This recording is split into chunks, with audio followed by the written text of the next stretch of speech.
Assalamualaikum warahmatullahi wabarakatuh. Perkenalkan, nama saya Nur Rahmawati, kelas A2 Ilmu Administrasi Niaga semester 4, NPM 193521101. Kali ini saya akan menjelaskan mengenai sejarah Bursa Efek Indonesia dan produk Bursa Efek Indonesia.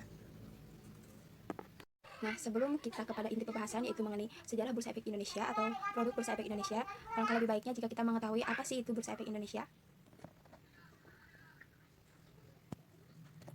Bursa Efek Indonesia atau yang sering disingkat BEI atau Indonesia Stock Exchange yang IDX adalah lembaga yang menyelenggarakan dan menyediakan sarana atau akses untuk mempertemukan penawaran jual dan beli surat-surat berharga, yaitu efek, dari pihak pembeli, yaitu investor, dan penjual, yaitu perusahaan yang sudah go public. Nah, tempat terjadinya transaksi jual beli ini biasanya disebut sebagai pasar modal. Lalu di sini ada visi dan misi dari BEI itu sendiri. Visinya yaitu menjadi bursa yang kompetitif dengan kredibilitas tingkat dunia. Lalu ada misinya, yaitu menciptakan infrastruktur keuangan yang terpercaya dan kredibel untuk mewujudkan pasar yang teratur, wajar, dan efisien, serta dapat diakses oleh semua pemangku kepentingan melalui produk dan layanan yang inovatif. Nah, selanjutnya itu mengenai inti pembahasan yang akan kita bahas, yaitu sejarah Bursa Efek Indonesia. Secara historis, pasar modal atau bursa efek ini telah jauh ada sebelum kemerdekaan Indonesia. Soalnya bursa efek pertama di Indonesia ini dibentuk oleh pemerintah Hindia Belanda itu sendiri, yaitu di Batavia pada tanggal 14 Desember 1912 dan diberi nama Vereniging for the Affection. Nah, meskipun pasar modal ini telah ada sejak tahun 1912, perkembangan dan pertumbuhannya tidak sesuai dengan yang diharapkan, bahkan mengalami kevakuman. Apalagi karena adanya Perang Dunia ke-1, yaitu pada tahun 1914 sampai 1918, bursa efek ini ditutup sementara oleh pemerintah Batavia itu sendiri. Lalu pada tahun 1995 sampai 1992 dijalankan kembali bursa efek ini, dan bursa efek di Jakarta dibuka dan membuka cabang, yaitu di Semarang pada tanggal 1 Agustus 1925 dan di Surabaya yaitu pada tanggal 11 Januari 1925. Namun karena adanya isu politik dari Perang Dunia Kedua, bursa efek di Semarang dan di Surabaya ini harus ditutup kembali, yaitu pada awal tahun 1939, dan dilanjutkan dengan penutupan bursa efek di Jakarta, yaitu pada tanggal 10 Mei 1940. Pada tahun 1942 sampai 1952, BEJ ditutup kembali karena adanya isu politik Perang Dunia Kedua dan perpindahan kekuasaan dari pemerintah kolonial Belanda kepada pemerintah Indonesia, membuat bursa efek Indonesia semakin tidak aktif karena kebijakan-kebijakan dari pemerintah kolonial Belanda, dan membuat bursa efek Indonesia juga harus vakum, yaitu pada tahun 1996 sampai 1977. Lalu pada tahun 1977, yaitu tepatnya pada tanggal 10 Agustus, pemerintah Republik Indonesia pada masa jabatan Presiden Soeharto mengaktifkan kembali pasar modal dan meresmikan kembali bursa efek di bawah naungan Bapepam, yaitu Badan Pelaksana Pasar Modal. Lalu pengaktifan kembali pasar modal ini ditandai juga dengan go publiknya PT Semen Cibinong sebagai emiten pertama bursa efek Indonesia. Pada tahun 1977 sampai 1987, perdagangan di bursa efek ini sangat lesu karena jumlah emiten yang sampai pada tahun 1987 hanya 24 emiten. Nah, pada saat itu masyarakat lebih memilih instrumen perbankan dibandingkan instrumen pasar modal, sehingga akhirnya pada tahun 1987 diadakannya regulasi bursa efek dengan menghadirkan Pak Des 87, yaitu paket Desember 1987, untuk memberikan kemudahan bagi perusahaan untuk melakukan penawaran umum, dan investor asing juga dapat menanamkan modalnya di Indonesia. Nah, pada tahun 1988 sampai 1990, bursa efek ini mengalami peningkatan karena adanya paket deregulasi tersebut di bidang perbankan dan pasar modal. Pasar modal pun diluncurkan sehingga pintu BEJ ini terbuka untuk asing.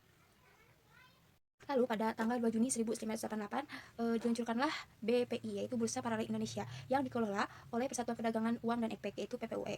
Nah, organisasi ini kegiatannya di dalamnya hanya ada broker dan dealer. Lalu pada bulan Desember 1988 diluncurkan kembali PADES 88, dibarengi dengan kemudahan untuk perusahaan go public. Nah, pada tanggal 16 Juni 1989, Bursa Efek Surabaya ini mulai beroperasi kembali, yang tadinya ditutup kembali dan dikelola oleh perseroan terbatas milik swasta, yaitu PT Bursa Efek Surabaya.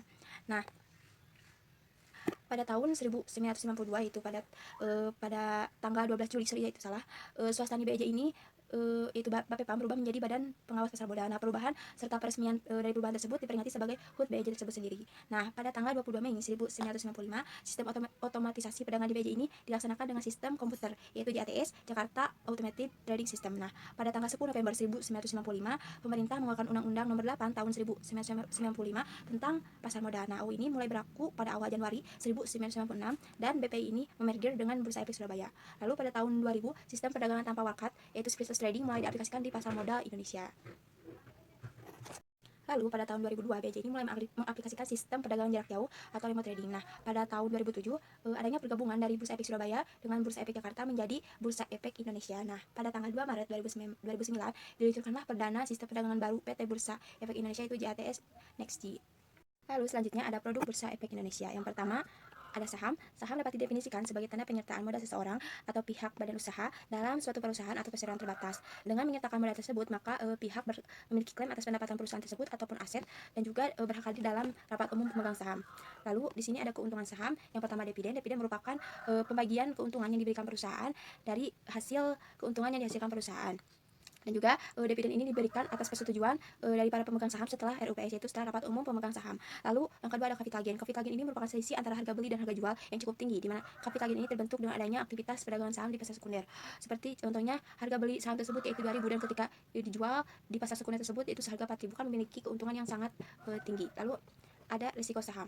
Risiko saham pertama yaitu capital loss, yaitu kebalikan dari capital gain.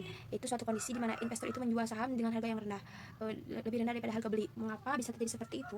Karena saham tidak akan selamanya stabil, akan terus memiliki peningkatan harga. Bisa saja saham tersebut akan turun dipengaruhi oleh beberapa faktor yang ada. Lalu ada risiko likuiditas. Risiko likuiditas ini perusahaan yang sahamnya dimiliki tetapi dinyatakan bangkrut oleh pengadilan atau kejaksaan. Nah, ketika sebuah perusahaan tersebut bangkrut, maka para investor tersebut dibayar dengan hasil penjualan kekayaan atau penjualan aset dari perusahaan tersebut. Lalu nanti akan diberikan kepada para investor. Lalu yang kedua ada obligasi. Obligasi merupakan surat utang jangka panjang menengah yang dapat ditandatangani berisi dari pihak yang menerbitkan untuk membayar imbalan berupa bunga dan pada periode tertentu melunasi hutang yang ditentukan kepada para pihak pembeli.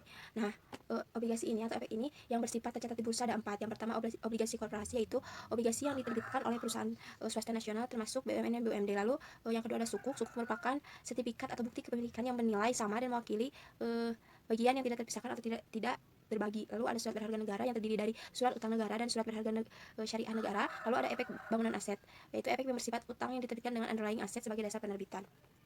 Lalu perdagangan efek yang bersifat utang ada 3, yaitu interest rates. Interest rates ini besarnya suku bunga menjadi acuan bagi pembeli dan pembeli efek untuk berutang agar perbandingan dasar tingkat pengembalian yang diharapkan sesuai dengan yang ia tanam di perusahaan tersebut. Lalu ada faktor risiko. Faktor risiko ini risiko kredit yang mengabarkan kemampuan penerbit dan bersifat utang dalam melakukan pembayaran bunga atau pelunasan pokok secara tepat waktu sesuai jatuh tempo. Nah, lalu ada jatuh tempo. Jatuh tempo ini efek yang bersifat utang yang tercatat di bursa memiliki periode jatuh tempo yang berbeda-beda. Pada saat jatuh tempo, penerbit memiliki kewajiban untuk mengembalikan seluruh pokok efek bersifat utang kepada investor.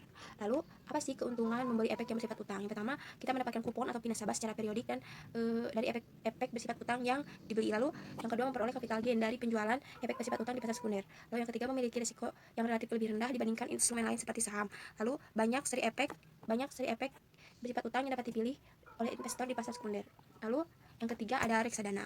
Reksadana ini wadah yang dipergunakan untuk menghimpun dana dari masyarakat pemodal yang selanjutnya diinvestasikan dalam bentuk portofolio efek oleh manajer investasi. Jenisnya reksadana ini seperti pasar uang, reksadana pendapatan tetap, reksadana saham, dan reksadana campuran. Lalu keuntungan dari reksadana ini pertama, pemodal walau tidak memiliki dana yang cukup besar dapat melakukan verifikasi investasi dalam efek sehingga dapat memperkecil risiko. Lalu yang kedua, reksadana mempermudah pemodal untuk melakukan investasi di pasar modal. Lalu ketiga, mengefisiensikan waktu. Lalu ada risiko dari reksadana tersebut, yaitu pertama risiko berkurangnya nilai unit penyertaan. Risiko ini dipengaruhi oleh turunnya harga dari efek, yaitu baik saham, obligasi, ataupun surat berharga lainnya yang masuk dalam portofolio reksadana tersebut. Lalu ada risiko likuiditas. Risiko ini menyangkut kesulitan yang dihadapi oleh manajer investasi jika sebagian besar para pemegang unit melakukan penjualan kembali, yaitu redemption atas unit-unit yang dipegangnya. Lalu ada risiko waplentasi.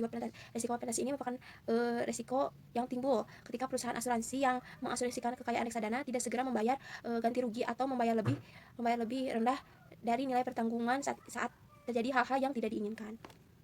Lalu yang keempat ada derivatif. Derivatif ini merupakan kontrak finansial antara dua atau lebih pihak-pihak guna memenuhi janji untuk membeli atau menjual aset yang dijadikan sebagai objek yang diperdagangkan pada waktu dan harga yang merupakan kesepakatan bersama antara pihak penjual dan pihak pembeli. Lalu di sini ada turunan derivatif, yaitu ada 4, yaitu IDX LQ45 Future, lalu Indonesia Government Bond Futures, lalu ada IDX 30 Futures, lalu ada Basket Bond Futures. Yang kelima ada Exchange Trade Fund. ETF ini adalah reksadana yang bentuk kontrak investasi kolektif yang unit penyertaannya diperdagangkan di bursa efek. Meskipun ETF ini dasarnya adalah reksadana, tapi produk yang diperdagangkan seperti saham-saham yang ada di bursa efek. Lalu ETF ini merupakan pergabungan antara reksadana dalam hal pengelolaan dana dan mekanisme saham dalam hal transaksi jual maupun beli. Lalu keuntungan ETF ini yang pertama mudah dan fleksibel, lalu yang kedua rendah biaya dan risiko, yang ketiga cakupannya luas, yang keempat akan lebih bersifat transparan.